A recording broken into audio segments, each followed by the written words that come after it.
There are so many studies that show that the most important factor in your happiness and your longevity and your health in life is the interpersonal relationship.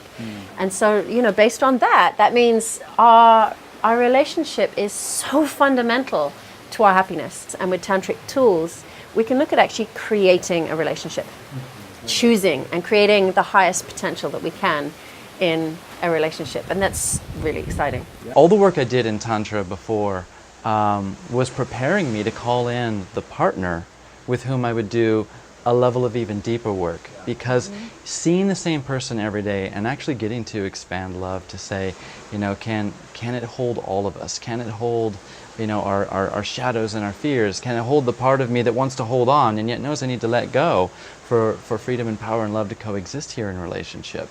And to have that mirror of someone day after day after day is teaching me more about love than anything I've ever done.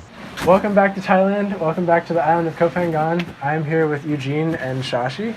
I did a really intensive retreat with both of them last summer here at Serenity Retreat. It changed my life, and I know the lives of other people. And they, right now, have just finished a couples retreat here. The point of this video is that I wanted to meet with them and ask them a couple questions about couples and relationship and tools and techniques. I would like to ask you, what are 2 tools that you would like to share with people that you think can empower their relationships, can add depth to their relationships, add life to their relationships, just generally make them more awesome? And maybe we can start with one of you and then we'll go back and forth. Tool number 1. So tool number 1, I think regular clearing is a really amazing tool. We just did that this morning. A really simple one is asking forgiveness. I think one of the biggest blocks to love is wanting to be right. And many couples that don't kind of clear end up kind of hardening themselves of this is my way and this is your way, and then attacking each other's ways all the time. I've seen that in some long-term couples. And so being able to soften that and open the heart again, forgiveness is one of the best tools. And so a very simple method is to just sit down, maybe once a week, regularly, sit opposite each other, take a deep breath in, and one partner says, please forgive me for, and really naming the things, even please forgive me for snapping at you the other day when I was feeling impatient, and really precise things that might feel little, but if they don't get cleared, they build up. And so one partner gets to speak for 5 minutes. Please forgive me for not acknowledging you this moment. Please forgive me, da da da. And then at the end of those 5 minutes, the partner that was listening just feels in their heart where they're touched and just says, I forgive you. And they switch over. Super simple, so powerful. So powerful. And if this is done regularly, it's not about the big things. It's really not. It's it's not about waiting till I slept with your best friend and lied to you. We don't need to get to that point. It's I snapped at you the other day, I was impatient, I didn't acknowledge you. It's just the little things. I didn't wash the spaghetti plate. I didn't wash the spaghetti. Yeah, please forgive me for da-da-da-da, for, just whatever, these little things. And if we get a chance to clear them, then we make a lot more space for love. And I notice in the moment, we just did it this morning with our partners in our couples retreat, and I noticed just listening to my partner just speaking, see even small things, just hearing him own them. It's then I don't have to hold on to my resentment anymore. That little niggling annoyance that, I don't know, he was late for something. And then he looks me in the eyes and says, please forgive me for being late. And it's something softens in my heart. It's I don't need to hold on to that annoyance, that resentment. And resentment it can really harden the heart. And just falling in love. And that's what we want, is to be able to keep falling in love with each other, keep the love alive. So I think that's a really big one for couples to share. Thank you.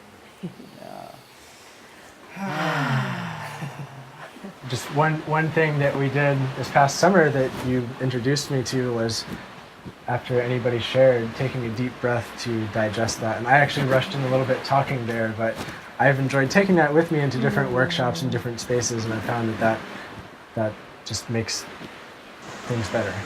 Long story short. It's a powerful thing because it actually gives you a pause to actually take in what was said and let it land completely, and then reset before we respond.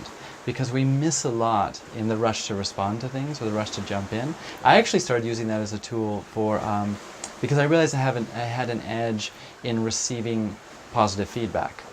And that when someone gave me a compliment, I noticed that I quickly fired it back to them. You know, you did this really well. You know, you're really great too. It's just whatever it is. And so I trained myself to pause and breathe it all the way in as a practice of receiving. And then from the emerging of the pause on the other side, then I would decide whether I actually had something I wanted to say back, or, you know, did that complete it. So it's a powerful gift for the person listening and for the person speaking. So thank you for taking that on. I love that. So, is your hair okay? Have good hair and your beloved will stay with you. That's all I do. The nighttime gratitude practice sounds wonderful, actually. Yeah. Well, before going to bed, we have a practice of thank you for this day, thank you for today, but also just making a list of all the awesome things that happened that day. You know, it's just a really great way of anchoring how amazing life is and appreciating all the little details. You know, it might be the thing that we ate, or the moment that we, you know, saw the beautiful sunset, or, you know, a moment where you brushed up against your partner and you just kind of saw them, and it's like, oh wow, it was an unacknowledged moment of beauty and love. And so to have that be the last thoughts of the day, to just acknowledge how beautiful life is and how rich it is with loving experiences shared between us, is just a beautiful practice to take ourselves to sleep each night. So do you go back and forth? If you share gratitude, she shares a gratitude? Yeah, and then we just kind of feel when it's wound down. That sounds really nice. I've fallen into patterns where before bed I'll check my phone or I'll check my email, and I just like infuse my brain with like all the shit that's on the news, and, you know, then I'm riled up before going to sleep. And yeah, this sounds like a really great way to go to bed, and I imagine it'll prime your dreams, or probably prime the way you sleep and prime the way you wake up too, and start to build an attitude of gratitude. I just said that. You drift lovingly towards rest, and it's really you know, to be sharing that reflection with the beloved that you're lying next to and you're about to go to sleep with, just brings a total awareness, you know, as a closure for the evening of not only how wonderful the day was and to spend life with this person, but wow, and I'm lying right next to you right now and drifting into unconsciousness, connected in our spirits and love together. So yeah, it sets up for beautiful dreams, and to wake up in that same moment of like, wow, it's the best day ever. Because I just woke up next to the person I most desire to wake up next to. That's her beloved right now.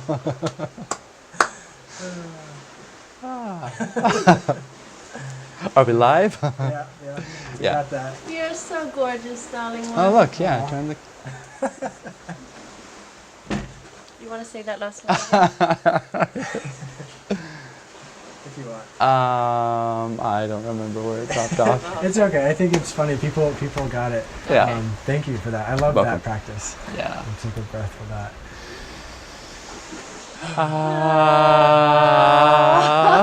There she is.